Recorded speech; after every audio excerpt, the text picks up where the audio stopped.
You know, I am a deep student of Pablo Freire and Augusto Boal, who are some of the godfathers of popular education work, and I love a lot of Freire's teachings around how transformative change happens.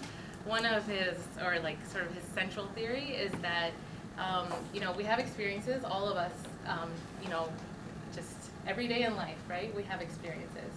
And if we take those experiences and we have the opportunity to reflect in a collective sense, that's sort of the first stage of this collective transformation process. But then if we're also able to take that reflection and catapult it into an action, that's sort of the cycle of what he felt and identified, and that a lot of the work that the MST and other social movements in Brazil came up with is this idea that you have to have all three of those pieces, and if you are missing one, you're missing a fundamental piece that's going to get you the kind of deep social change that we're all fighting for. And so this is a big day, and I'm sorry that we didn't have more time for this sort of softer, quieter space, but that was a bit of our intention, was just to throw this out to you all, that we actually think that having the time to reflect on a personal level, but also in collective spaces, which I don't know how many of you have actually worked in legal organizations, but we're really bad at that. It's like the thing that just does not happen.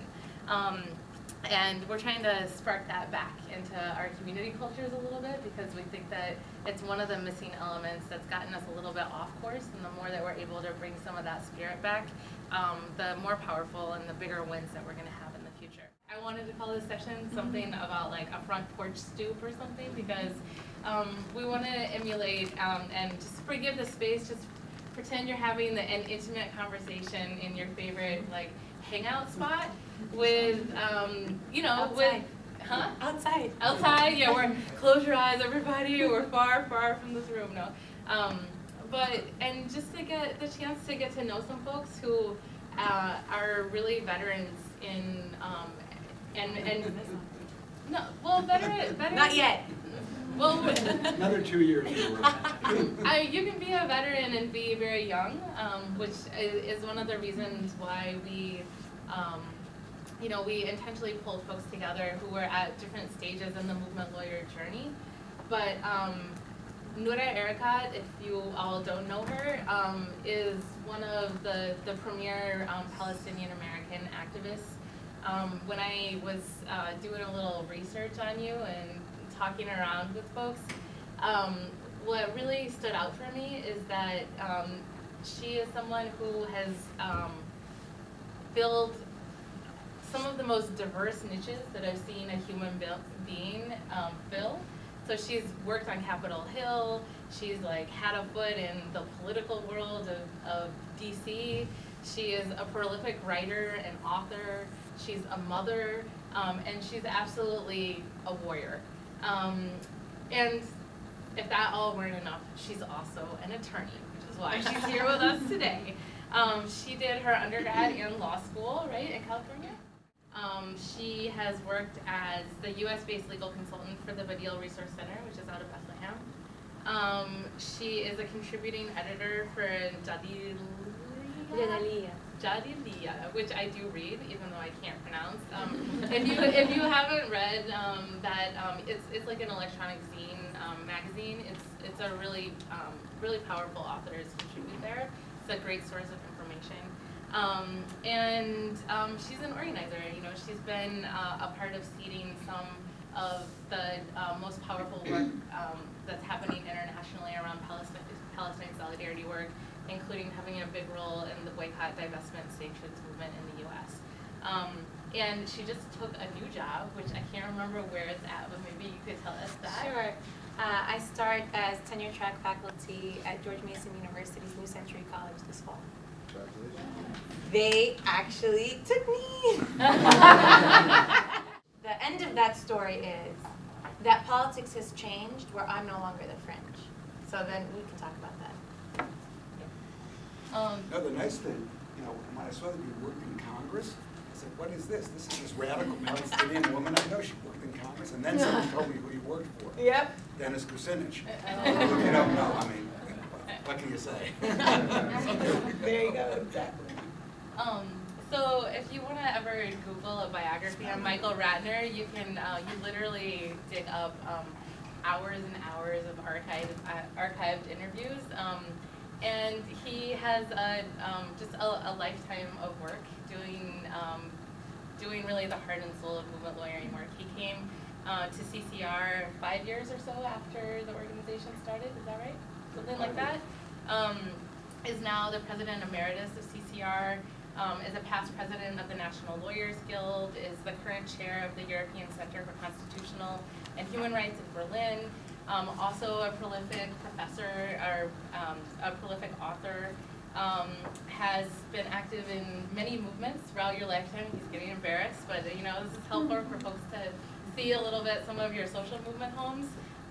Civil rights, Puerto Rican independence, Central American solidarity, Palestine work. Michael and other colleagues at CCR brought some of the first cases after 9/11 with Guantanamo. And Michael currently hosts a radio show, which I did not know about him until I knew I was going to do this session. It's called Law and Disorder. It's awesome. You should check it out. And he is still working.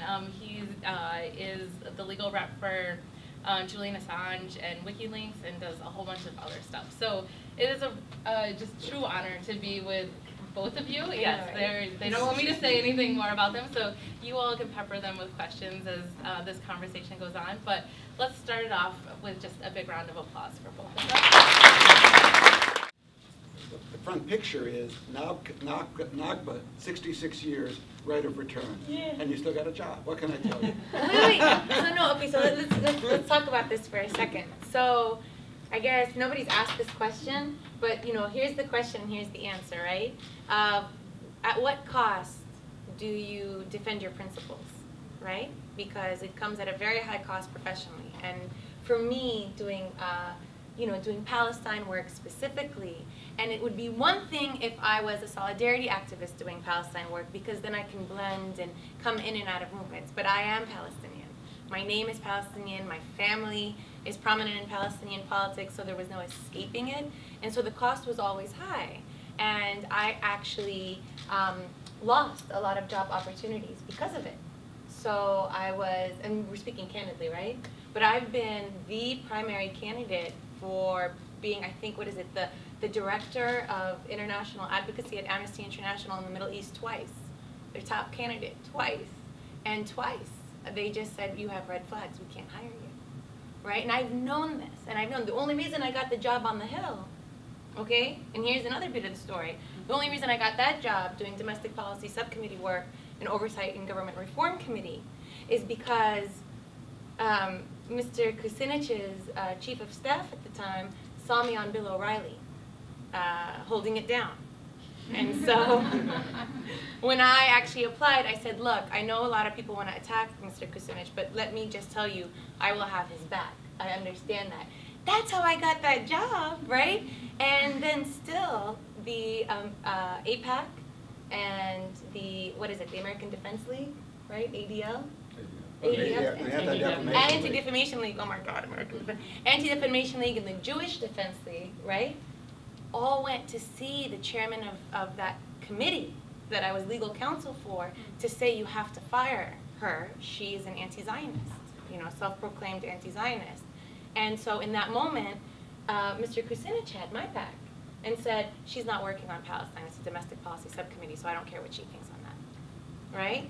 But later allowed me to do that work in solidarity. The point is that there has been a high cost throughout this process in moments where it was so bleak that as I saw all my colleagues in the legal profession who I had graduated with suddenly become of counsel and like senior attorneys, or had gone on and, you know, climbed that ladder, right, that had been built by others, I wasn't climbing anything. I was barely swimming because of I just consistently, you know, I didn't veer. I didn't want to veer from what I believed in.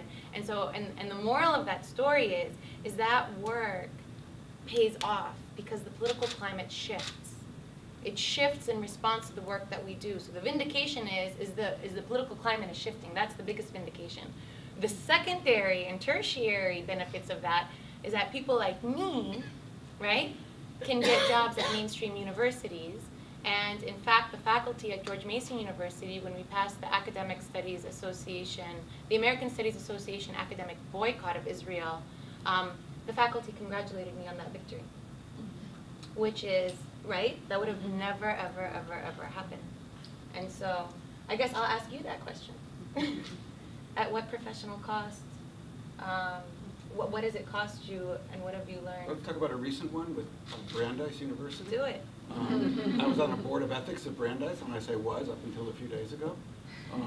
And the board of ethics is chaired by no less than Judge Goldstone, who wrote the Goldstone report and then retracted his position on apartheid in Palestine. And then we have a man on our board who's the most moderate Palestinian you could find, and his university actually works with Israeli institutions, Zari Nasova, and it's Al-Quds University in Jerusalem. And there was some demonstration in the quadrangle at Al-Quds. Student groups do whatever demonstrations they want. They're all affiliated with other Palestinian organizations, whether it's Hamas or the PA or whatever. And this one was very anti-Zionist, very anti-Israeli. And it wasn't anything that Zari Nasova, the president, was responsible for. But the new president of Brandeis just took Zari off the board, and he broke the relationship with Al-Quds. So then I wrote a letter, a public letter, resigning from my board at Brandeis, and got it published in all the Jewish publications and all these other things.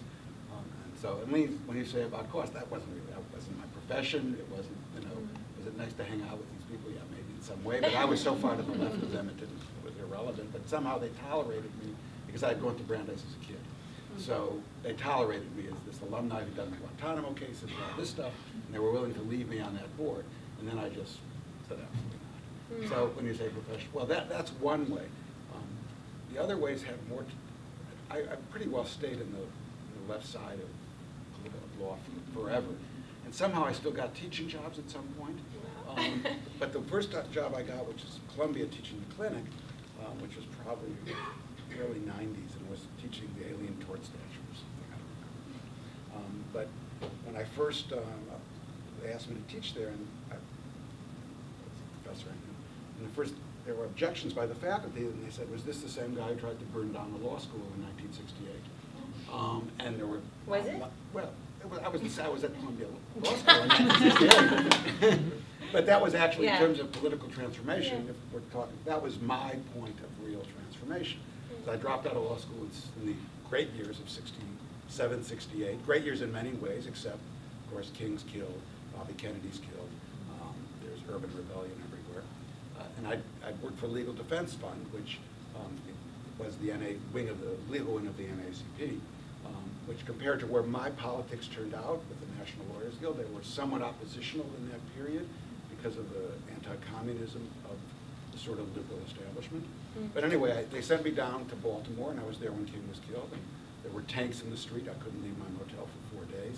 I was there to do a desegregation case. And so that began certainly to make me from a liberal into a radical. Then I went back to Columbia, and I got there the day all my friends, only 2 or 3 law students were taking over the building at Columbia, which was the first sort of, I guess it was sort of the first majority white northern institution where that happened. And it was also the first one where they sent the cops on at night while I was standing there defending the building, and we all got the heck beaten out of us that night. At Columbia, they sent hundreds of cops on, blood everywhere. And from that point on, I mean, basically they radicalized a huge generation of people at this law center. And so from that point on, I'd been looking at other kinds of firms, but then that was it. I did clerk. I went to clerk for Judge Constance Baker Motley, who was the only black woman federal judge in the United States at the time. And they considered her. I want to tell you, there were 12 white judges on the Court of Appeals, the Second Circuit, and they wanted to get her to the Second Circuit, and they said, "Oh no, we can't have, Judge Motley is a black woman judge on the court." And they said they used the word, actually, she's not smart enough. She'd only argued 10 cases in the Supreme Court and won 9. So the incredible gender and race and sexism on the court and racism was phenomenal.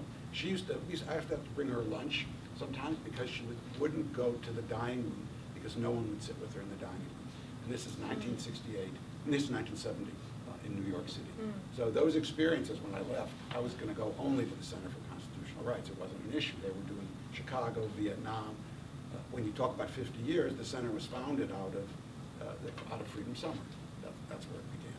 So anyway, that was at least one of my formative experience. The other was obviously for a middle class, upper middle class Jewish kid growing up in Cleveland, Ohio, Palestine was a huge transformation for me. I was telling somebody, I went when I was 13, like all these kids, and spent 2 months, never saw a Palestinian as far as I could tell. I saw some Yemenite Jews who were discriminated against, but not Palestinians. I had a map of Israel painted on my ceiling. I mean, it was a whole, that transformation. And then when I raised my kids, I raised them anti-Zionist, but they had issues when they went to college because everybody was pounding on them. What is this? And then I took them to the West Bank, and that was it. I mean, I can't even talk about it without crying about it. And that was it. That was it for me as well. And we went to Hebron, and if you ever want to just not even think about what you want to think about Palestine, go to Hebron, and you see it all. Thank you. So no, it's What was really, it about Hebron? Hebron is a complete, utter police state in which there's, however the number of Palestinians live there, what is the numbers? I don't know the numbers. I could tell you like real quick that unlike other settlements in Hebron, other settlements in the West Bank, Hebron, the settlers actually settled in the middle of the city. That's what was most striking. You go through the city and it's all Palestinian, and then you go through barbed wire and checkpoints, and there's maybe 30 Israelis in the middle, and all the Palestinians have to walk everywhere. They're not allowed to take cars. The Israelis have ambulances, everything, even that's given by the Florida, like JCC or whatever it is, and they have everything, and the Palestinians around have to walk everywhere. There's barbed wire everywhere. We were taken in by a wonderful Palestinian organization, PCHR, which is the Palestine Committee on Human Rights, which is based in Gaza. Raji Sarani, who's actually a Bertha Fellow, that organization is. And we had stones thrown at us by the Israeli kids. My kids, 12, 15 years old, just stones thrown at us.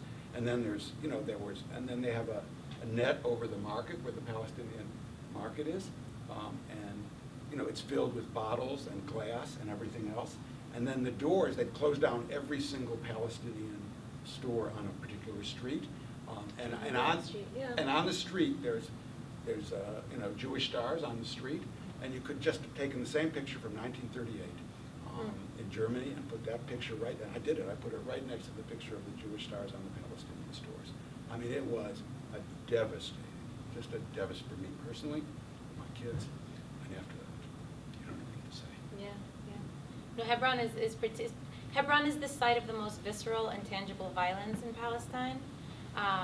The settlers are armed, and they have full impunity to attack, to spit on, to piss on, to expose themselves even to Palestinians. And the soldiers will never intervene unless a Palestinian retaliates. And so it's the site of the greatest. I think it was in 1994. An Israeli settler named Baruch Goldstein entered the Ibrahimi Mosque in Hebron and gunned down 29 Palestinians as they were in prayer. And of course, now the settlers have built a statue and a shrine for him. So but this is the site of the greatest visceral kind of violence. But everywhere else, it's not Palestine 101 discussion, but everywhere else it's a site of structural violence, right? Even without that kind of tangible. We went into the mosque with a Palestinian woman who lost 10 of her friends. I mean, they were neighbors, and the bullet holes are still in the marble that surrounds the mosque. Yeah. But in thinking about how the environment has changed, I think it is right that in terms of the Palestinian issue, I mean, we're talking about the people who are the new Bertha people or the Ella Baker people at the center. Half a dozen of the people have Palestinian activism as part of their. I see some people here. Right, as part of their work, and it's extraordinary to see it. I mean, it's really, and it is young people, and even the Jewish community is saying, what is this? There's a generation who wasn't raised, in the 1948s and the bombing of Israel and all that, and now they actually believe that human rights have to be applied equally across the board, and that's what's going on to some extent. I mean, that people can't understand why is this Palestine exception to it. Yeah. And so I'll tell you, for me, that was like constantly the glass ceiling, constantly, and I just got breaks. Like for some reason, I think part of it is gendered. I smile a lot, I do consider myself, like, I like to identify as a warrior, but I do it very diplomatically when I need to, right? We all have different tools that we can use, and I use that tool.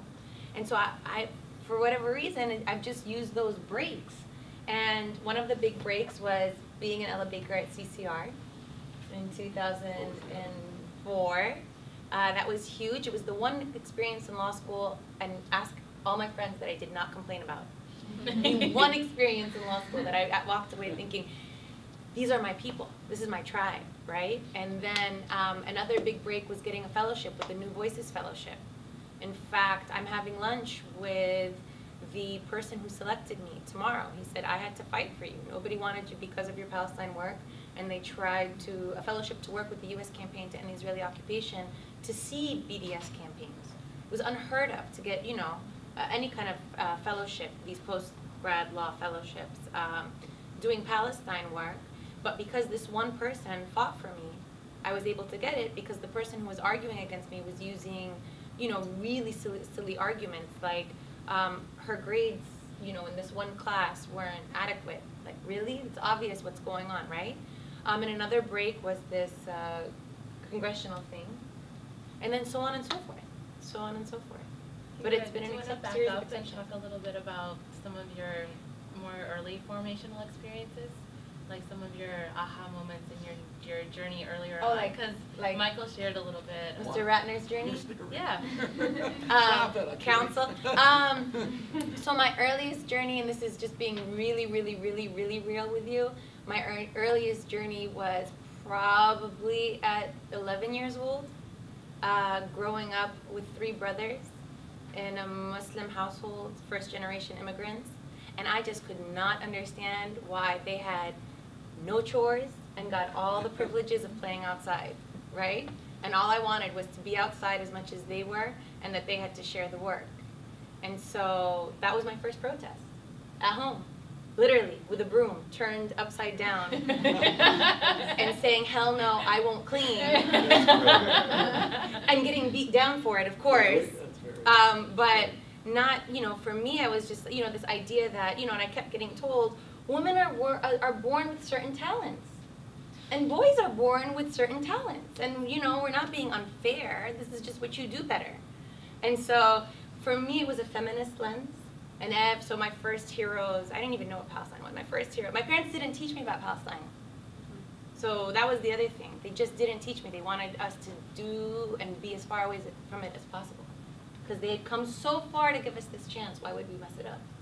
And that, whatever. So my first heroes were Gloria Steinem and Betty Friedan, and these feminist, first wave feminist thinkers. I didn't even know that there was a third wave. Wait, what happens to me when I got to them? That was so exciting. But that was, that was the lens through which I saw the world. That nothing was based on, nature. It was all on nurture. This was all based on environment. We should take nothing for granted. There is no truth. All of that stemmed from, this formative experience of being a girl in this household. And that was the way when I went to Palestine the first time, that was how I saw Palestine through that lens. And then when I got to Berkeley, I went to Berkeley undergrad, and so I was very much a liberal. I remember getting a number of scholarships to go to Berkeley, saying how I was going to be the first female Secretary of State, and I was going to do a great job. Maybe someday. It's not over. Once we have the revolution. What state, yo? And then I get to Berkeley, and I was like, wait a minute. I'm watching, I'm in sociology classes for the first time ever, basically seeing what slums look like and the experience of squatters and the relationship between corporations and the state and, foreign elites. Just because you're from a third country doesn't mean you're not a political elite, and that political elitism comes with a whole set of economic privileges that makes you an economic elite as well. And so seeing all that come together, oh my God. I wanted to shave my head and go out and live in some forest and just not be harmful. I just thought my existence is harmful, right? And so that was a big turning point from that was a big turning point. And then I used, that winter, I had to lie to my parents. I had gotten a scholarship, and I lied to them and said, I'm getting sent to a trip to Palestine, and I used my scholarship to volunteer in refugee camps in Palestine. I had to lie to my Palestinian parents that I was going to Palestine, right? And to my family in Palestine, I had to lie to them as well, because it's very tiered, it's socially stratified. So rich Palestinians versus refugee Palestinians, right? And so that was the other big turning point for me as well, just because seeing that social stratification within Palestinian communities, and thereafter, everything I knew became disrupted. Because it was no longer about this just right, wrong, black, white, but that there were these intricacies. We were to take nothing for granted, and I came back determined that I would be part of a solution. Thank goodness. But I'm not running for Secretary of State, gunning for that. Do you two both want to talk a little bit about just some of the core challenges that have come up and keep coming up in your work, or perhaps a moment or period of your life where you felt like you were a little bit off track, and how you got brought back? I want to just mention one thing, because Nora mentioned your parents were born in Palestine, right? Well, my mama was born in, well, no, they were both born in Palestine, yeah, but my mama was raised in. So you're first generation. I was first generation also, and I do think it's not true for everybody, but it was certainly true for me that being the child of immigrants had a large effect on my life, language-wise, feeling excluded from the community that I was raised in, a sort of nice suburb in Cleveland, Ohio, and having the only immigrant parents, who one of them couldn't speak English very well, and also one who did fine economically ultimately, but who came at 16 and carried water as a kid on a construction job, and that's what his work life was like. And so and because the people that therefore I was surrounded by were really working class people, and that he would have over to the house, and then when he did better, then they were former prisoners and people who we felt very, very sympathetic about. And I think that certainly has had a large effect on that being first generation. You sound like you were raised in the first generation. Oh, yeah. It was a little more distant though from their roots. If they were, did you learn Arabic? Oh yeah. Oh, you did? Oh, you yeah, spoke yeah, Arabic. yeah. Okay. I spoke Arabic. So for them, it was basically, they were trying to, we were, an immigrant community that wanted to pretend like we were still in Palestine, in the United States. So it was about being insular, right? Wow. Yeah. So now you asked us this other question. What is it about things we did wrong? Did you ever do anything wrong? No, I mean legally.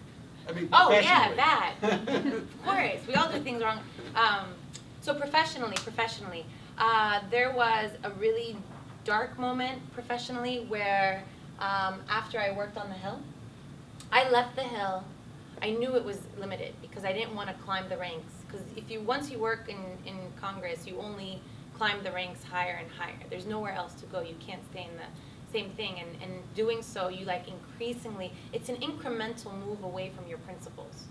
So nobody that you meet in politics really grasps how far they are because they've incrementally justified every little step that they've taken to the point where they're just not the same person anymore.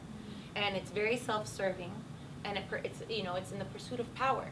But you've rationalized that once you're more powerful, it's better for the people, right? That's how this all works. Like, people are not evil. This is just, how that becomes rationalized. And so I'm on the Hill, and I realize, I'm not going to go down that road. I don't want to climb this. And Israel had started pounding on Gaza in Operation Cast Lead, the 2008-9 aerial and ground offensive that killed 1,400 Palestinians while it was sealed off. And Congress, while I was in it, was passing a resolution basically saying Israel has the right to defend itself. Did anybody vote against it? I'm trying to remember. Yeah, yeah. Very few. It was like 300 something. 4 people voted against it at the time. Unbelievable. 4 people, that was it. And I thought, well, that's it with that.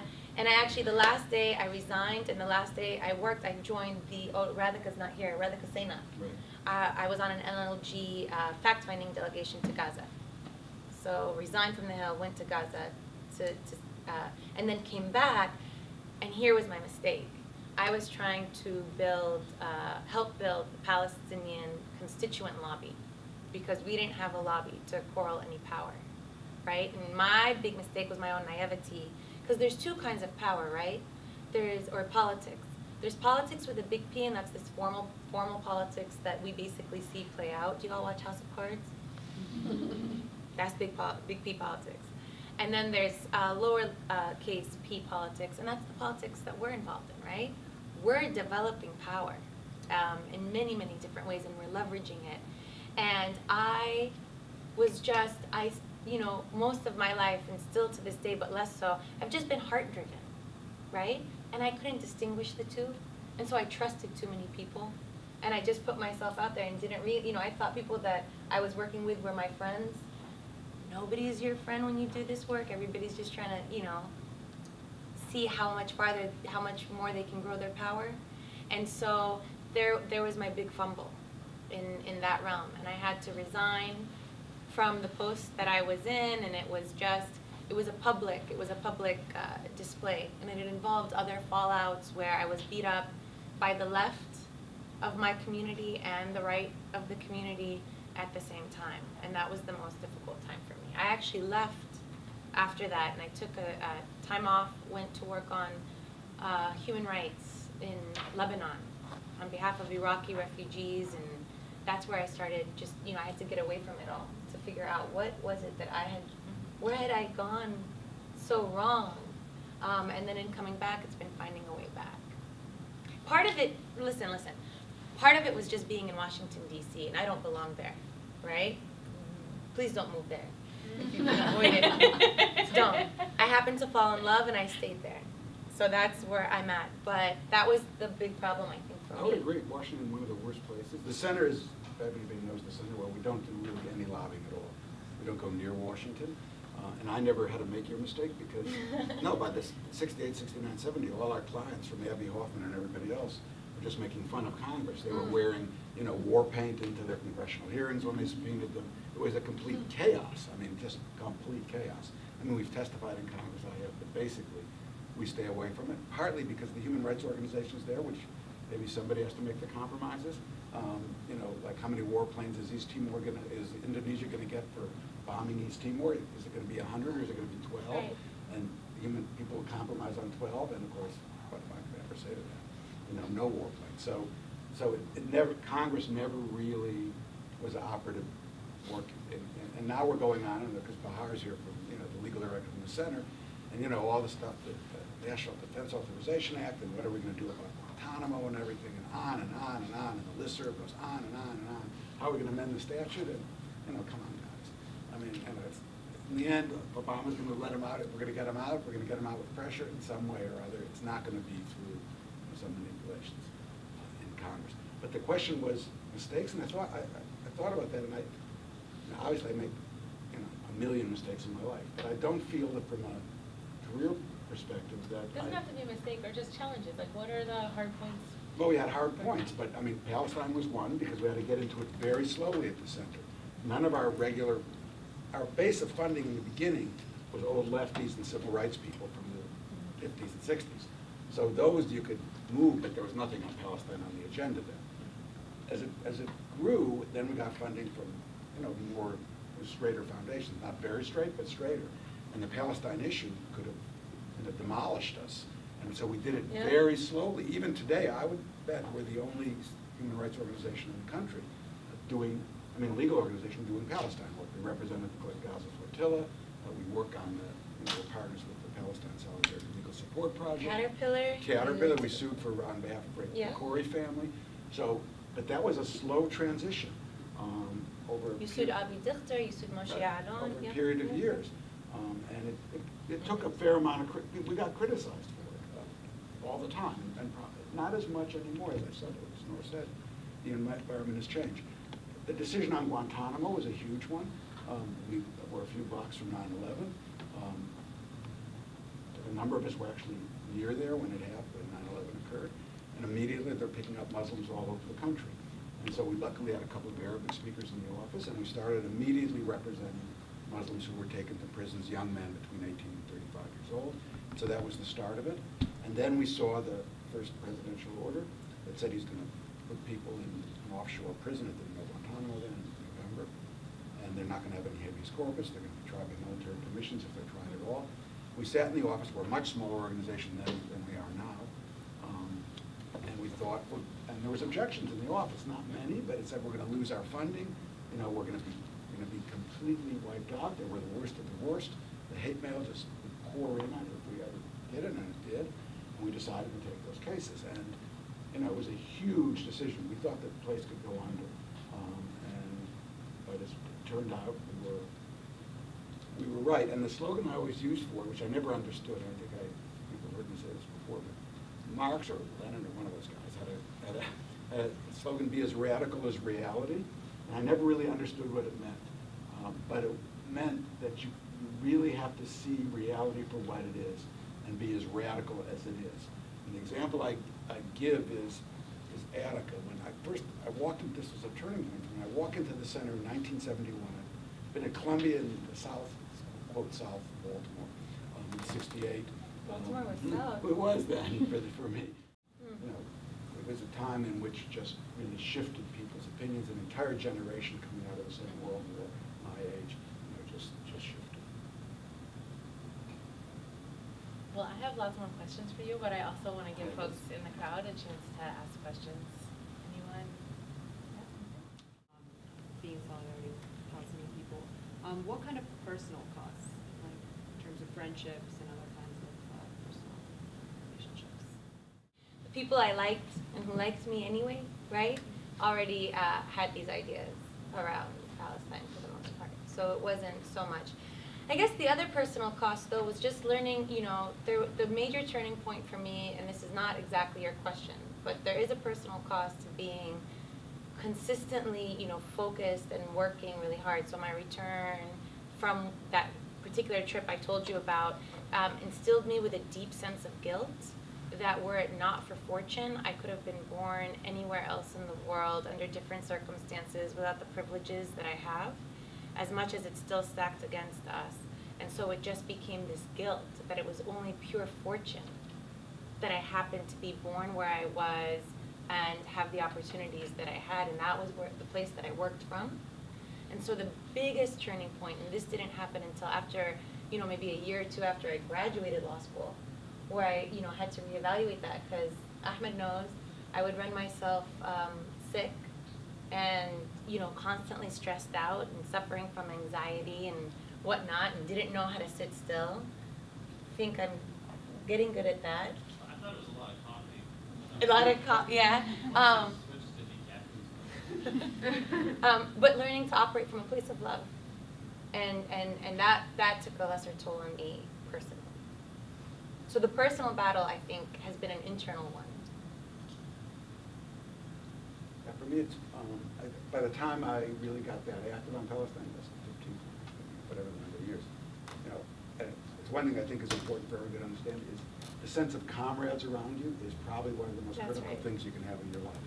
Whether it's your lawyer friends or other friends you work with, whether it's the Puerto Rican movement I work with, or you know, whatever communities I was in were very important for building the Palestinians, whatever community. And look, and we all got busted at Columbia at some point in the late '60s, and the only lawyers who came forward were old Communist Party lawyers from the National Lawyers Guild, and they actually was where we got our training from, and that was very important kinds of experience to have comrades around you, whether your clients as comrades in some cases, or other people, because that, when you get isolated, and you do, you have a community that you're part of. I think with Palestine is obviously probably in most Jewish families it has to do with family, and that instead of just, you know, they don't talk about. The only funny story for me in the whole thing is, one of my this is the second cousin of the guy who used to work at the State Department on the Israeli desk, the Middle East desk. His name is Aaron David Miller. He writes a lot about Palestine. That's your cousin? Yeah, come on. But okay, he writes a lot. He's not just a writer. What is he? He's a he was in like 4 subsequent, you know, presidential administrations. He was in the State Department for years. Yeah, okay. Yeah. On this issue. Yeah, in Palestine. So he lives near us in Cleveland and all that, and he is a two-stater, and he gives a talk at our temple, and they, don't applaud him because, the guy is a radical to them. And then at my Passover dinner, which was 130 people in Cleveland, they sit me next to him because they think we at least share similar politics, hilarious. which is ridiculous. I mean, the guy is like over here. But anyway, 6 administrations. Okay, I'll stop. Well, no, you can go on. I don't have any, it's nothing. It's just the point being that in terms of Palestine and Jewish families, that's probably the issue that you don't get into very much. So I've been thinking more and more about what it means to be a community lawyer or a lawyer who's a part of a movement. And I was just wondering if you could comment on the role of humility on the part of the lawyer. Because there's this traditional model of lawyering where I don't think that's really ever considered at all. And sometimes you have professional attorneys imposing their own views, whether it's for strategy or ends, upon their clients. And I don't know, I just wondered if you all consider humility. No, Quigley's in the other one. Quigley has one great quote about this. He said, if the lawyer's in the front of the press conference, it's wrong. I mean, it's like, it's not the politics you want. That's at least Quigley's quote. So I think it's different. So let's just be clear. There's a thing about Arab Americans, and I'm sure Bahed and Ahmed can also speak to this, and Iranian families, I'm sure the same for Farhis wants to, but like, am I making assumptions? But, being a lawyer is a big deal. That means, you make a lot of money and you've assimilated, and so there's that within the community, and I don't think that's what you're asking, right? But when I think about community, I think about Arab American communities as well, and the specific issues they face in terms of racial profiling, discrimination, and so on and so forth.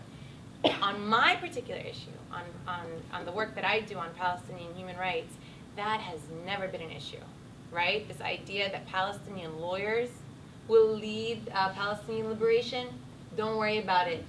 It's not an issue.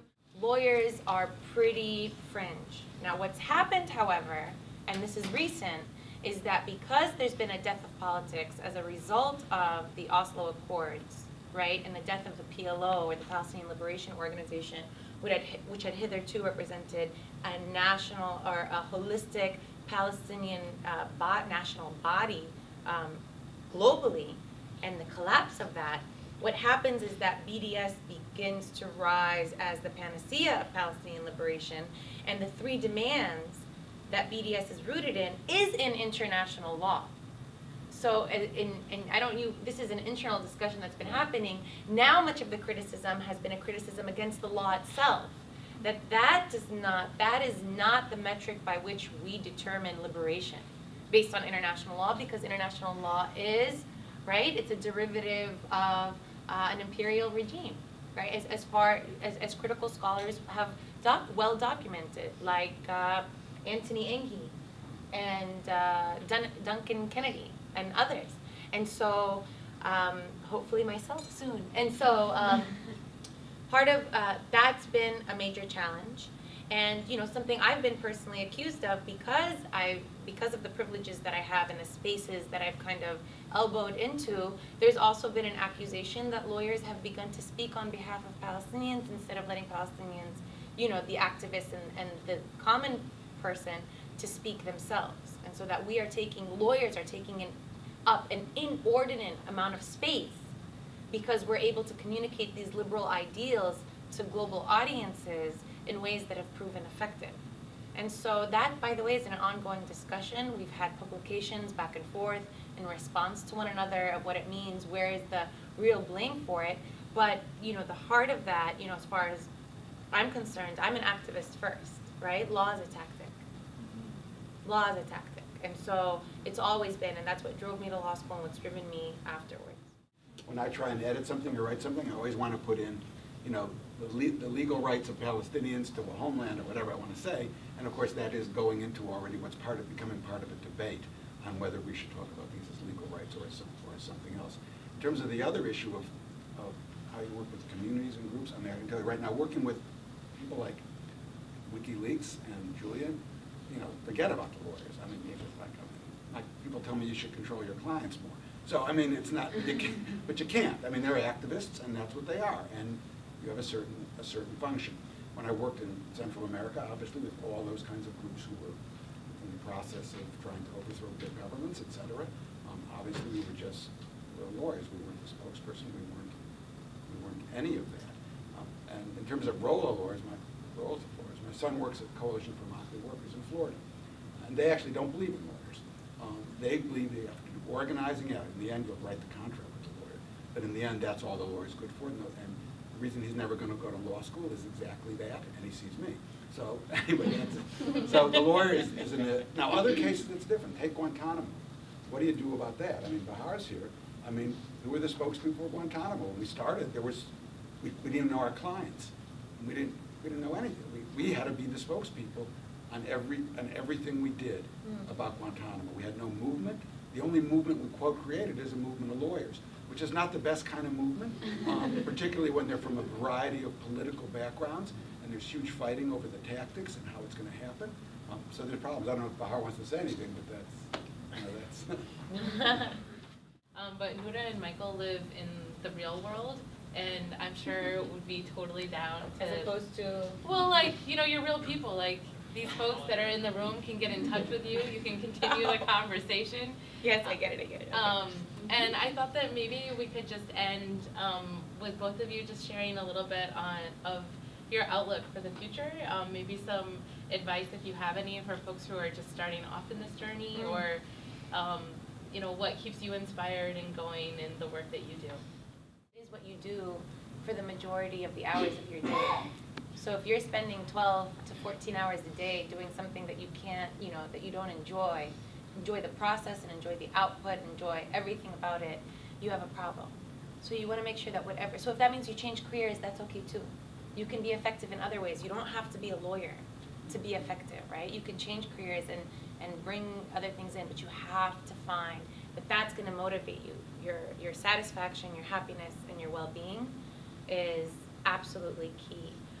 Another major thing, you know, and again, this was like a long learning process for me, was that taking care of yourself, right? And I'm sure you've heard this if you're already having this problem, but that taking care of yourself is not selfish, right? It's just about sustainability. And you'll find that the movement feeds you. It's not something that you can turn away from. I always feel like, you know, I don't have any other choice. What else would I be doing? Right? What else would we be doing? It's what Alice Walker says. You know, our activism is the rent we pay for being on this earth and destroying it in the ways that we do. So this is, you know, we're just paying rent, really. Not to be capitalist about it, about private property, but you know what I mean. And then, what do I envision for the future? Look, I don't think that there's an end game, right? I don't think that there's utopia. I do not strive for utopia. But I do think that there's a process. And in that process, there is a synergy that's created between the input that we put into it and the output that's being produced. And there's constantly this tension that we're building. And it's that process that we're involved in. So I look at that as being the place of radical change. And I'm not disappointed that we don't live in utopia, because I know that if we weren't doing this work, we would be giving up, you know, the most innate parts of ourselves, our spirits, our humanity, our consciousness, the things that bind us, right? The values. And so that's what drives me, right? I'm not waiting for a field of milk and honey. Otherwise, I would become really religious and stay at home and pray and, you know, do a lot of charity work. But that's not what I believe in. I remember we used to lose cases occasionally. And I used to go to one of the founders, Bill Kunstler, of our office, and Bill never got depressed or sad about a thing. I mean, he would actually just give you a kick. And of course, part of it is, who are you to, I mean, you know, as a lawyer, with your clients suffering like they are, and you can all hear this, but you have to actually feel it, and get up the next day and say, they're the ones that have been kicked in the head, they're the ones that are, you know, jailed, they're the ones that are, you know, being beaten, and say, look who you are. And so that's part of it, to me. Part of it is what I said earlier about comrades. Part of it is what Laura's certainly given us the message of activism as a joy, which I do think, and I think that's why I still do what I do today, in part. And so there's options out there for people to do all kinds of things. You're not going to make necessarily a lot of money at it, but there are great options. Now, am I optimistic or pessimistic? You know, obviously it's not 1968. When we, you know, I remember our friends, three or four of my friends went to Cuba after we took over the buildings, and they wanted to get back in 3 weeks because they were afraid they'd miss the revolution. So, but that was the spirit of the moment. We don't have that now, but we do have street protests all over the world. We have on the economic issues in particular, whether, you know, all over Europe in particular, other places as well. But we also have a huge reaction going on in the world. We have the middle class, particularly across Europe, India, Thailand, you know, this country, probably, you know, just moving in, and so we have an economic system that's it's a killer, and so we have a lot of work. On the other hand, one of the reasons that when we started with MST, which is the Brazilian, the Brazilian landless movement, we recently had a meeting with some MST people in Berlin, and they're huge. They're 1.5 million people who are, you know, committed leftists, Marxists actually, who've actually had an amazing organization. They have schools, they teach people, I mean, they use the free air method of education, and they give you real optimism. So one thing I get out of that is change is going to happen to a large extent in the global south. And that's really important to understand, that we work in a certain environment here in the global north, and it's very different in parts of the global south, particularly in organization. The other people in Berlin were a miners' union from South Africa, NUMSA, which just split from COASTA, which was the ANC union, because of what's happening economically in South Africa. So I'm just saying, when I look at hopes, I look at those kinds of movements. And you know, I always wondered to myself, why am I really doing this work for WikiLeaks? Why am I doing this work for Julian Assange, et cetera, and all that crowd? Because what it is that, how does it relate to this activism work I did with the Sandinistas or whatever else? And we were, and this brings back to MST. And so I'm with the MST people in Berlin, and we're talking. I'm asking them everything about how does MST operate, what's the salary structures, how does it work? They have, like, you know, 1.5 million members. And so after about an hour and a half, they started asking me about Snowden and Julian Assange and WikiLeaks. And I said, after 15 minutes, why are you so interested in that? And the guy put his fist in his other hand, and he said, because it's a blow against imperialism. So there you go. That's where I started from, and that's where I am. Let's give both of these amazing people